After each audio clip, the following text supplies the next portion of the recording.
नमस्कार दोस्तों, मैं doctor Komal Bahl. Welcome to my YouTube channel Shri Ayurveda. दोस्तों, आज के इस एपिसोड में हम लोग पढ़ेंगे अष्टांग हृदय सूत्रस्थान चैप्टर नंबर 19 वस्ति विधि अध्याय। ठीक है, इससे पहले हमने स्नेहन, स्वेदन, वमन और विरेचन पढ़ा। अब पंचकर्मा का हम वस्ति चैप्टर पढ़ेंगे। बहुत ही बेसिक चीज़ें हैं जो कि मैं आपको पढ़ा रही हूँ। ठीक है, और पंचकर्मा जो है आयुर्वेद का एक अहम हिस्सा है जो कि आपको बहुत अच्छे से आना चाहिए। आपने किसी भी आयुर्वेदिक कॉम्पिटिटिव एग्जाम में टॉप रैंक लेना है तो ठीक है, बेसिक्स आने चाहिए क्योंकि इसमें से क्वेश्चन आते ही हैं। तो स्टार्ट करते हैं बस्ती के भेद से। तो बस्ती कितने प्रकार की होती है? 3 प्रकार की, निरुह, अनुवासन और उत्तर बस्ती। बस्ती होता क्या है? तो पहले ये समझिए कि जो मेडिकेटेड एनीमा होता है उसको हम बस्ती कहते हैं। अगर आप हॉस्पिटल्स में प्रैक्टिस करते हैं, ठीक है, एमओ की जॉब करते हैं, वहाँ पे आपने एनीमा ज़रूर देखे होंगे, लेकिन वो सोप वाटर का एनीमा देते हैं। बट हमारे आचार्यों ने 5000 साल पहले बहुत ही साइंटिफिक वे में इसको समझाया कि मेडिकेटेड अनीमा जो है वो हम दे के कैसे पेशेंट के सारी बॉडी के डिजीज़ ठीक कर सकते हैं। ठीक है, जो मॉडर्न मेडिकल में हम एनीमा देते हैं वो कॉन्स्टिपेशन को ठीक करने के लिए देते हैं, सोप वाटर एनीमा। ठीक है, वो वहीं तक सीमित होता है। लेकिन यहाँ पर मेडिकेटेड एनीमा में भी बहुत बहुत प्रकार हैं। ठीक है, तो इसको समझते हैं। जैसे कि निरुह बस्ती है, अनुवासन बस्ती है और उत्तर बस्ती है। इसमें अलग अलग प्रकार हैं। अनुवासन बस्ती जिसमें ऑयल का प्रयोग होता है, निरुह बस्ती जिसमें काढ़े का प्रयोग होता है, उत्तर बस्ती जो कि जेनिटल ऑर्गन्स से दी जाती है। ठीक है, मेल एंड फीमेल के, ताकि उनकी जो रिप्रोडक्टिव सिस्टम की जो प्रॉब्लम्स होती हैं उसको ठीक करा जाए। तो इसमें भी बहुत ही अलग अलग प्रकार हैं। बहुत ही वास्ट ये टॉपिक है जिसको हम एग्ज़ाम के पॉइंट ऑफ व्यू से एंड इम्पॉर्टेंट टॉपिक्स के पॉइंट ऑफ व्यू से समझेंगे। ठीक है, और लेटेस्ट पैटर्न के अकॉर्डिंग हम इसको पढ़ेंगे। बस्ती के लाभ क्या होते हैं? वैसे तो बस्ती के बहुत सारे लाभ होते हैं, लेकिन यहाँ पे आपको आइडिया होना चाहिए कि बस्ती कहाँ कहाँ काम आती है। तो मैंने कुछ चीज़ें लिखी हैं, जैसे कि गुल्म है, ठीक है, ट्यूमर्स में, अनाहा में और वात रक्त में, गाउट में बस्ती काम आती है। प्लीहा रोग में, ठीक है, शुक्र वात मल ग्रह में, ठीक है, अगर शुक्र नहीं निकल रहा है, वात और मल है, इनका संग्रह हो रहा है, ये नहीं निकल रहे हैं, स्टूल पास नहीं हो रहा है, वायु पास नहीं हो रही है, तो उसमें बस्ती का काम होता है। जीर्ण ज्वर में, वृद्धि में, वृद्धि मतलब कि हर्निया को भी कह सकते हैं। ठीक है, हाइड्रोसील को भी कह सकते हैं। तो ये कुछ चीज़ें हैं, मतलब व्याधियाँ हैं जिसमें बस्ती काम आती है। लेकिन आगे हम और भी चीज़ें पढ़ेंगे। बहुत सारी जो व्याधियाँ हैं बस्ती उसमें बहुत अच्छा काम करती है। आचार्य चरक ने तो इसको अर्ध चिकित्सा भी कहा है। ठीक है, तो अनुवासन बस्ती जो है इसकी मात्रा कितनी होती है? अनुवासन बस्ती जिसमें हम स्नेह का प्रयोग करते हैं, इसकी मात्रा होती है आस्थापन का 1/4। ठीक है, 1/4 ऑफ आस्थापन। आस्थापन कह लो या निरूह कह लो, एक ही बात है। ठीक है, तो पहला क्वेश्चन यहाँ से आता है, अनुवासन बस्ती की मात्रा आस्थापन से 1/4 होती है। अब 1/4 तो होती है, लेकिन उसमें भी उत्तम मात्रा, मध्यम मात्रा और अवर मात्रा क्या क्या है?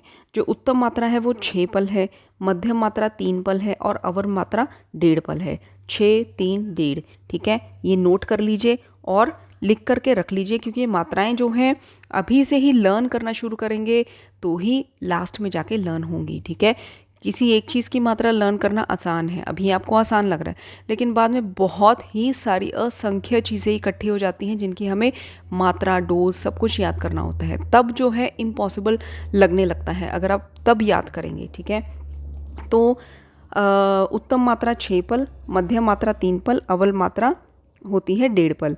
अवर मात्रा जो है उसको मात्रा बस्ती भी कहलाते हैं, मतलब कहलाती है।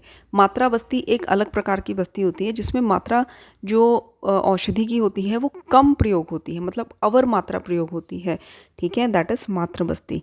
निरूह के अयोग्य। अब निरूह जो है मतलब जिसमें काढ़ा यूज़ किया जाता है, वो किनको नहीं देनी चाहिए, कहाँ पे कॉन्ट्राइंडिकेटेड होती है? तो अति स्निग्ध में, ठीक है, जो बहुत ज़्यादा अत्यधिक स्निग्धता है जिनके शरीर में, उरे शत में, आम अतिसार में, वमन जिनको करवाया गया है। मतलब आप कोरिलेट कर सकते हैं ऐसी कंडीशंस में जिसमें वायु जो है बहुत बढ़ी हुई रहती है, क्योंकि बेसिकली इसमें ऑयल तो यूज़ नहीं होता, काढ़ा यूज़ होता है। तो वायु को ये बढ़ाने के थोड़े से चांसेस रहते हैं। वैसे तो ये वायु को बैलेंस करती है, ठीक है, लेकिन हमने इसको ऐसी कंडीशंस में यूज़ नहीं करना जहाँ पे बॉडी में ऑलरेडी वायु वात प्रकोपित है, ठीक है, क्योंकि अगर वात प्रकोपित है तो ये और ज़्यादा बढ़ा देगी। तो अति स्निग्ध में और उरे शत में, जहाँ पे शत है, आम अतिसार में, वमन करवाने के बाद जो है बॉडी की एनर्जी बहुत डाउन हो जाती है, वायु बढ़ी हुई होती है, तो उसमें भी हमने निरूण नहीं करवाना।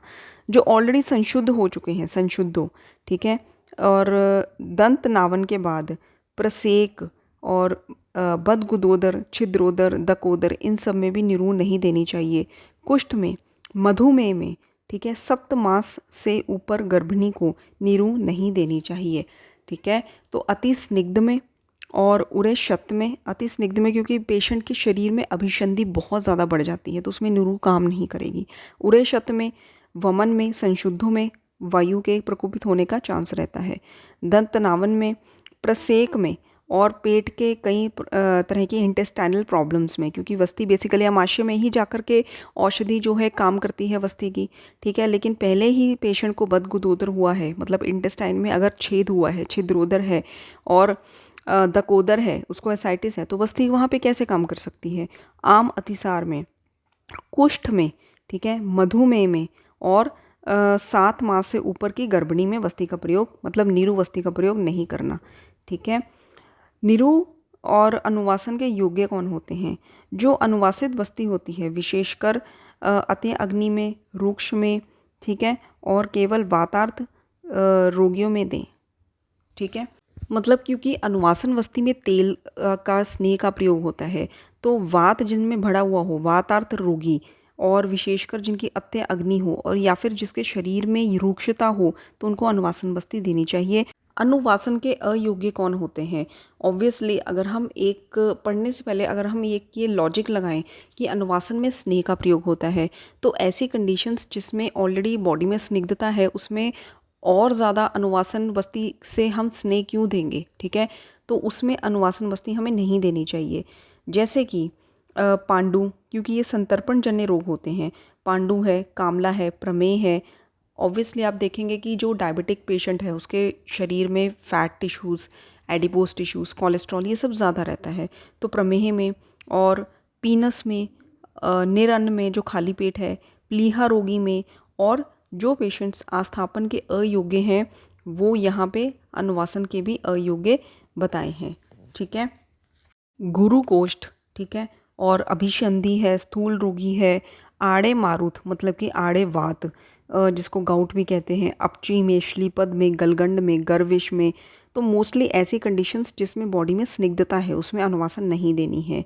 मैं फिर से रिपीट कर देती हूँ, इसमें है कि आस्थापन के अयोग्य है वो अनुवासन के भी अयोग्य हैं, क्योंकि इसका ये लॉजिक निकलता है कि अगर हमने बस्तियां देनी है पेशेंट को तो आस्थापन अनुवासन ऑल्टरनेट चलती हैं, ठीक है।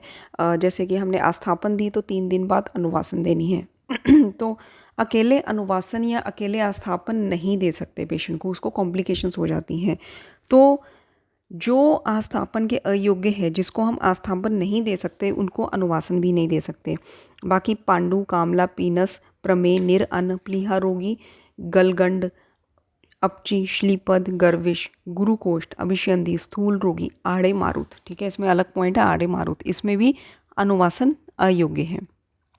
अब बस्ती नेत्र जो कि हम गुदा में इंसर्ट करते हैं वो गोपुच्छ आकार का बताया गया है, उसमें अणु छिद्र होता है और वो संलक्षण होता है, ठीक है।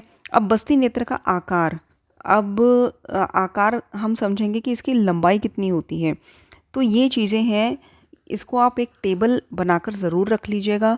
इसमें 1 वर्ष तक तो इसका जो आकार होता है या लंबाई कह सकते हैं, लेंथ 5 अंगुल होती है। फिर 7 वर्ष तक 6 अंगुल होती है, ठीक है। एक मतलब 0 to 1 इज़ 5 अंगुल, 1 से 7 तक 6 अंगुल, फिर 7 वर्ष के बाद 7 अंगुल, मतलब 7 वर्ष तक 7 अंगुल, और फिर 7 से 12 वर्ष तक 8 अंगुल, एंड 16वें वर्ष तक 9 अंगुल, 20वें वर्ष तक 12 अंगुल।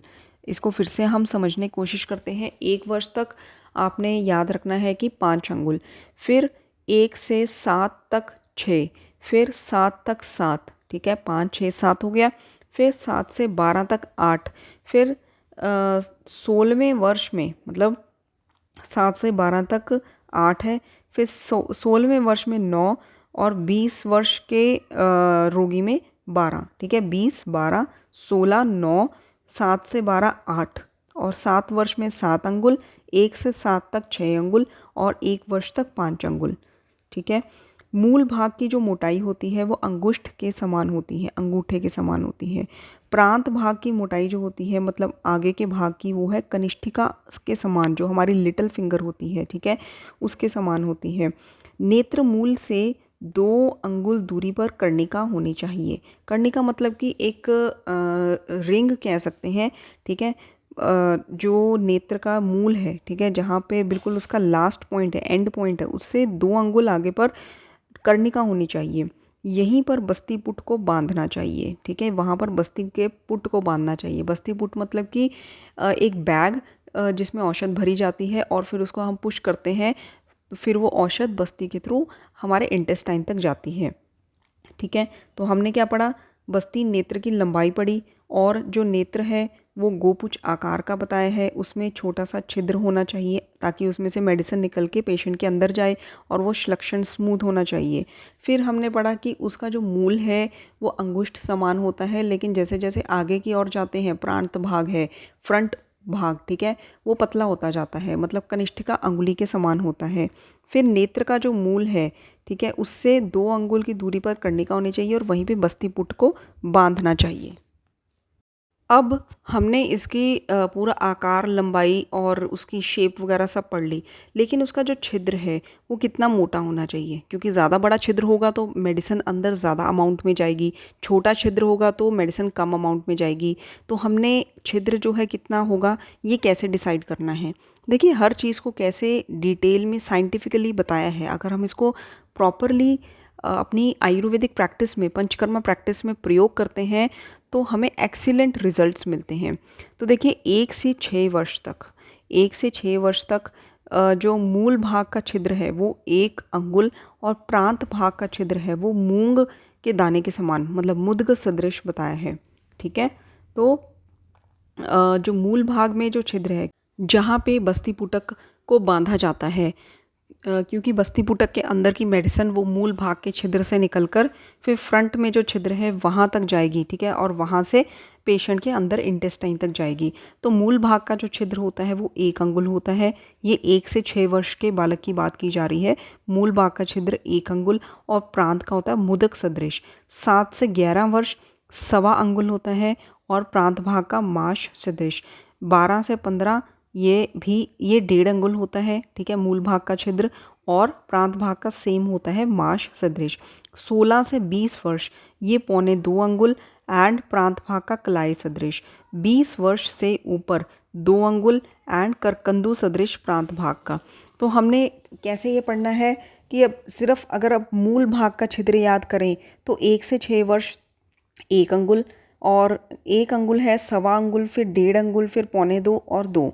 1, 1.25, 1.5, 1.25 और 2। ठीक है, 1 से 6 1 अंगुल, 7 से 11 1.25 अंगुल, 12 से 15 1.5 अंगुल, 16 से 20 1.25 अंगुल, 20 वर्ष से ऊपर 2 अंगुल, ठीक है, छिद्र होता है। और फिर प्रांत भाग का छिद्र कैसे हमने देखना है, पहला है मुदक, फिर 2 बार माश। ठीक है, मुदक, माश, माश, कलाई, करकंदू।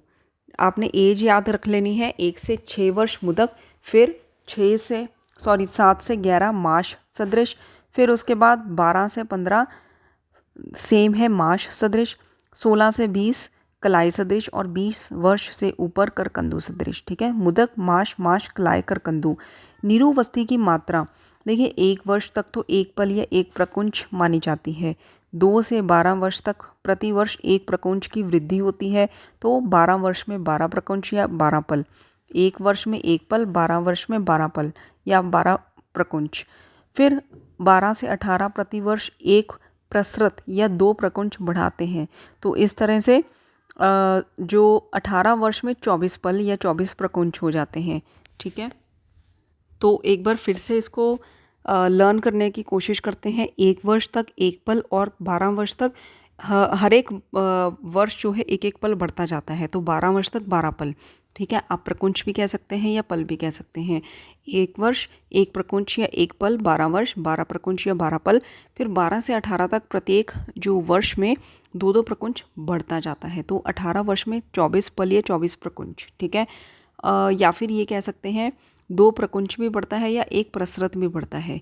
ठीक है, एंड अनुवासन बस्ती का प्रयोग जो है तीसरे या पाँचवें दिन करना चाहिए। इसकी मात्रा आस्थापन की चौथाई भाग होती है। ठीक है दोस्तों, यहाँ तक आधा चैप्टर कंप्लीट हुआ है। आधा चैप्टर मैं पार्ट 2 में लूँगी, क्योंकि इसमें डोजेस हैं, मात्राएं हैं और लेंथ का जो मेजरमेंट्स हैं, तो इसको अच्छे से याद करना है। इसीलिए इसको 2 पार्ट्स में मैं डिवाइड कर रही हूँ। ठीक है, मैं चाहे तो एक ही पार्ट में पढ़ाकर इसको ख़त्म कर सकती थी, लेकिन इसको अच्छे से आप याद करिए, मात्राओं को लिख लिख कर याद करिए, क्योंकि ये भूलने के बहुत ज़्यादा चांसेस होते हैं। ठीक है, तो इसको आप याद करिए और नेक्स्ट इसके आधा चैप्टर जो है मतलब पार्ट 2 इसके नेक्स्ट एपिसोड में अपलोड होगा।